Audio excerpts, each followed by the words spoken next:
두 얼굴. 자유라는 단어를 들으면 어떤 기분이 드나요?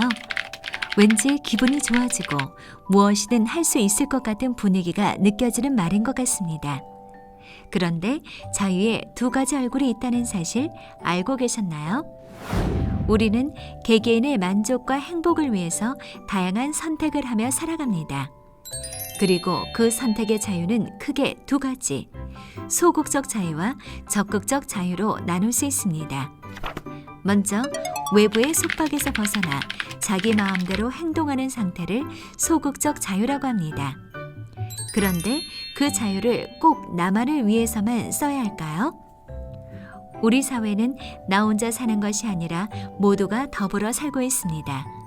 다들 지키기로 약속한 사회의 규칙을 지키지 않으면 세상은 엉망이 되겠죠? 나의 자유는 다른 사람들의 자유와도 연결되어 있습니다.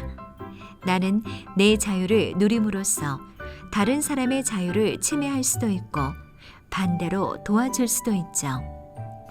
스스로의 선택과 결정에 따라 목적을 설정하고 그것을 실현하고자 진취적으로 노력하고 있는 상태를 우리는 적극적 자유라고 부릅니다. 여기 한국의 슈바이처라 불리는 장기려 박사의 예를 통해 살펴볼까요? 장기려 박사는 늘 가난하지만 자신이 번 돈을 남을 위해 쓰는 삶을 선택했습니다. 그는 가난한 환자를 치료하고 돈을 받기는커녕 오히려 닭 2마리 값을 내주시오라는 처방을 한 일화로도 유명합니다. 아픈 사람을 위해 도리어 자신의 월급을 쓰며 그들을 도왔죠. 평생 환자를 치료했지만 살 집이 없어 병원 옥탑방에 머물렀습니다. 그는 늘 가난한 사람들의 치료 부담을 덜 수 있는 방법이 없을까 생각했고 우리나라 최초로 의료보험 제도를 창설했습니다.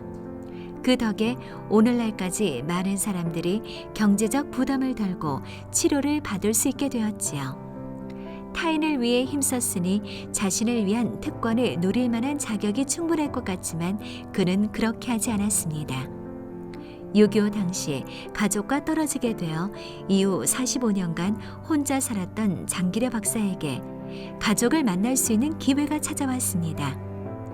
1985년 이산가족 고향 방문단이 결성되며 장기려 박사도 대표 중 한 사람이 되었는데요. 그는 그 특혜를 거절합니다. 1천만 이산가족이 있는데 어찌 나만 특혜를 받겠느냐라면서요. 자신을 위해 쓸 수 있는 기회를 일부러 쓰지 않고 타인을 위해 자신의 자유와 재능을 사용한 장기려 박사. 그는 바보 의사였을까요? 소극적 자유와 적극적 자유.